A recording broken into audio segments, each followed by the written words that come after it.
Salut et bienvenue dans la météo du Bitcoin, j'espère que vous allez bien, tandis que le marketing crypto est à son comble avec la double méga news qui fait FOMO le monde entier, c'est-à-dire BTC 100K. Est-ce qu'on va y arriver? Est-ce qu'on va le toucher ou le dépasser? Mais en tout cas on y est presque, et surtout aussi l'ATH de Solana, qui à mon avis est un gros palier psychologique pour la population mondiale, parce que du coup il n'y a plus que le BTC qui fait parler de lui. Et évidemment, quand tu as une crypto majeure comme ça qui repasse des ATH, ça peut faire des choses importantes. Alors j'espère que vous allez bien. Je voulais vous faire une petite météo du Bitcoin avant que le week-end vienne. Ça permettra aussi aux membres alpha d'avoir un peu d'analyse de ma part, puisque le vendredi chez nous c'est mindset, et je pense qu'aujourd'hui on va parler de la FOMO.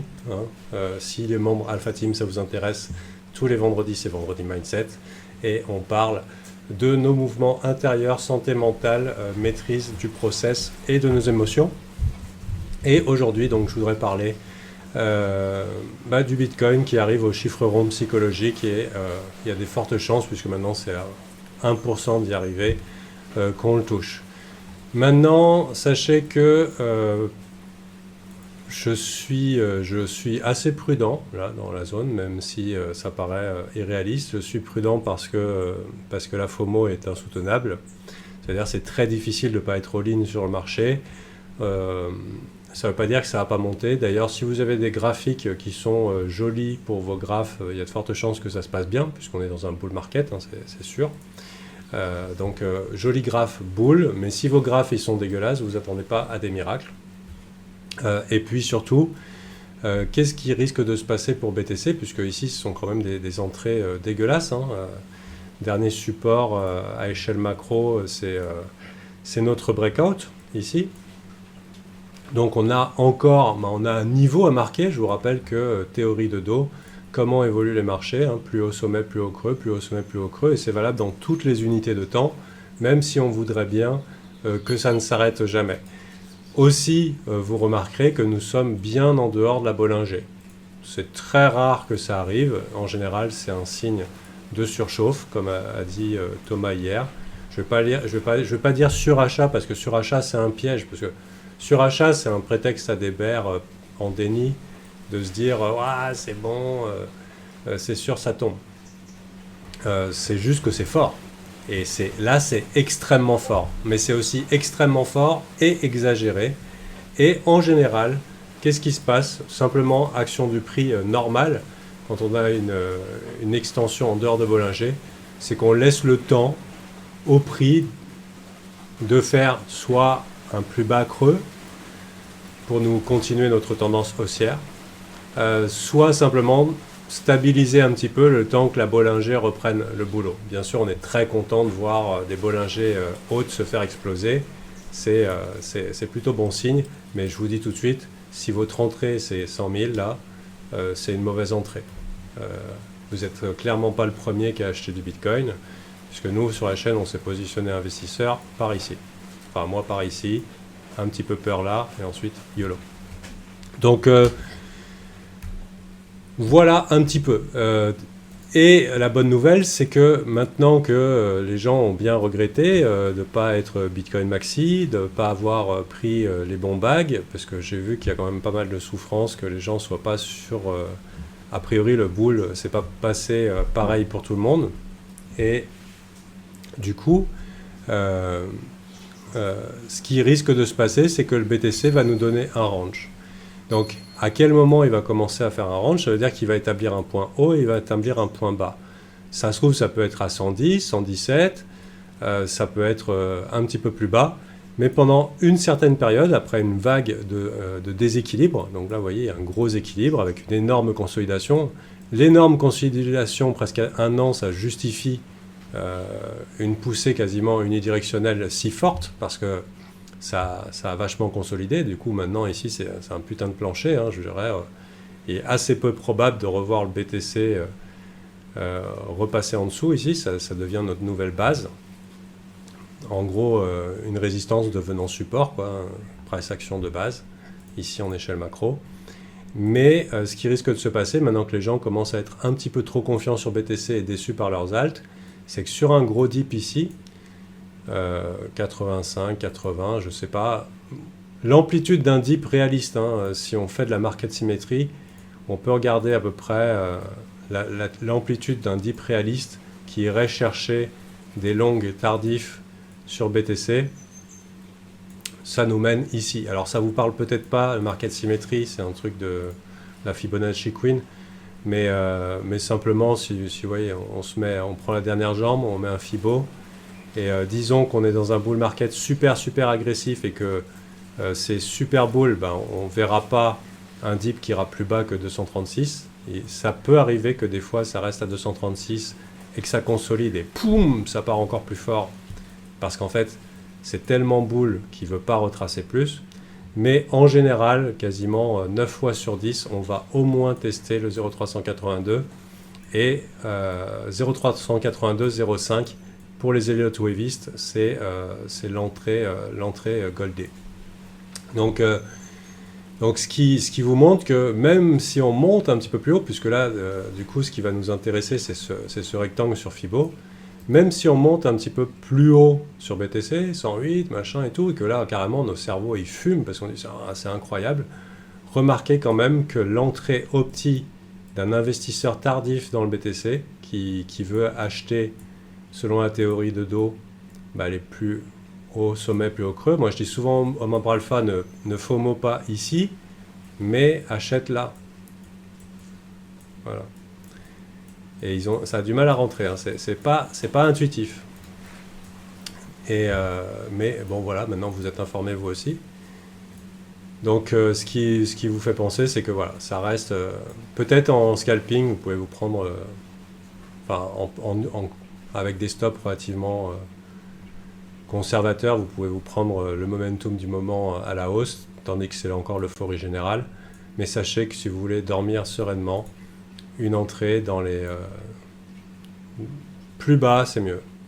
Le temps que BTC fasse un range. Et évidemment, qu'est-ce qui va se passer quand le BTC va faire un low et qui va remonter agressivement? Ça peut se faire sous la forme d'une mèche, parce que le marché est très bull quand même. Donc on pourrait très bien avoir un low un lot qui nous fasse une mèche, je vais passer en daily.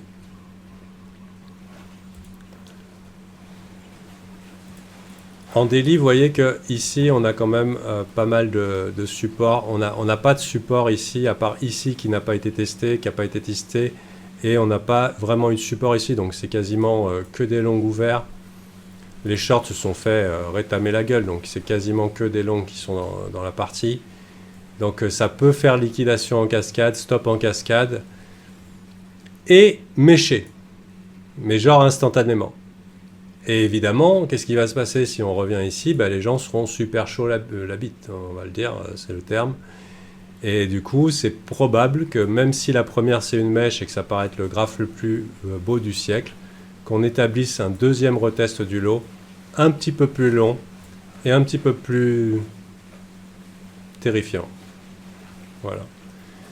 Et ça consolide, et ça consolide. Et là, si vous êtes un petit malin, dans la partie basse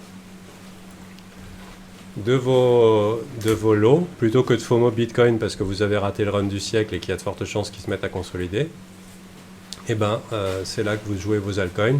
Évidemment, si on a une chute d'un Bitcoin qui nous ramène dans les 85, 80,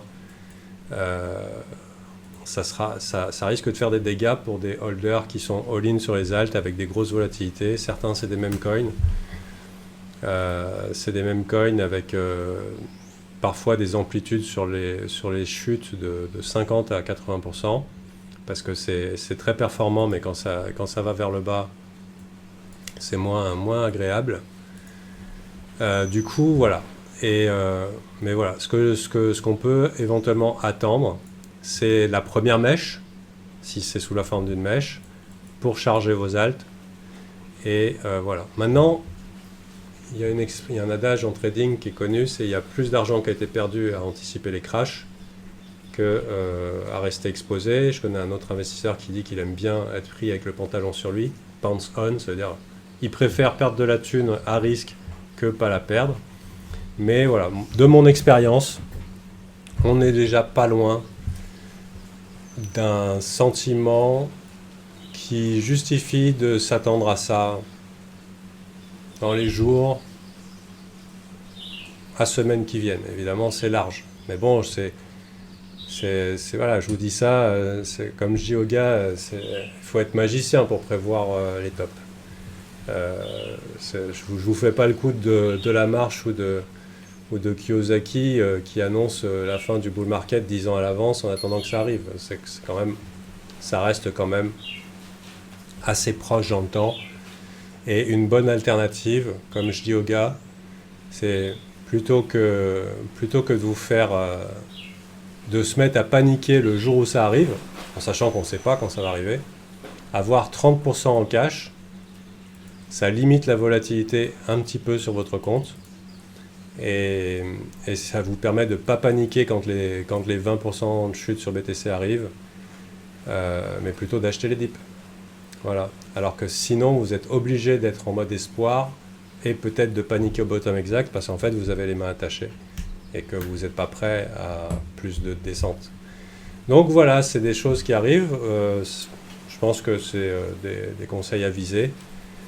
C'est pas stupide d'avoir 30% en cash quand tout le monde est excité. Mais les gens ils disent quoi? Mais t'es pas all-in, mais t'es trop con. Il faut savoir que tu peux demander à n'importe quel investisseur être investi déjà dans un asset ou dans une classe d'assets à plus de 30%, c'est quand même balèze. Et c'est bien connu qu'en crypto tout le monde est all-in ou all-in x2 ou all-in x3 parce que sinon on ne sera pas riche vite sans effort. Mais bon, il y en a beaucoup qui sont morts au combat comme ça. Et donc, ouais, 30% c'est très raisonnable, sachant que les cryptos, c'est les assets à risque les plus à risque de tous les assets à risque. Le Bitcoin étant lui-même un asset super à risque, et les altcoins, avant c'était le top du top, les altcoins des assets à risque. Maintenant, on a mieux, on a les mêmes. Certains peuvent faire des tours par la case 0. Quoi. Donc voilà, écoutez, chez nous, Alpha Team, vous pouvez rentrer jusqu'encore 8 jours pour le meilleur prix. Le lien est en descriptif de la vidéo. On vous attend également sur Discord. L'autre jour, j'ai vu un gars qui disait « Ouais, c'est pas la peine de se former quand tu t'es fait rect par le marché, c'est une super leçon, les formations sont trop coûteuses. » Putain, mais je veux dire, il y a des leçons qui coûtent... Enfin, moi, je préfère prendre des leçons... apprendre des autres, quoi. Plutôt que de tout perdre pour me dire « Ouais, c'est bon, j'ai pas eu besoin de payer quelqu'un. » Il y a une logique de radinerie qui dit ouais, la ruine est mieux que la dépense, tu vois. Mais bon, maintenant, chacun fait sa vie, nos destins ne sont peut-être pas liés, je respecte ça. Il y a certaines personnes qui, leur destin est un peu lié au mien et à ma vision du marché, mon expérience. Et ben écoutez, ce que je vois, c'est que la plupart des membres alpha, ça fait quasiment 5 ans qu'ils sont là. C'est pas parce qu'ils sont stupides, voilà. Peut-être, mais je pense pas. Et c'est vrai que c'est difficile de convaincre de la qualité à des gens qui sont pas là.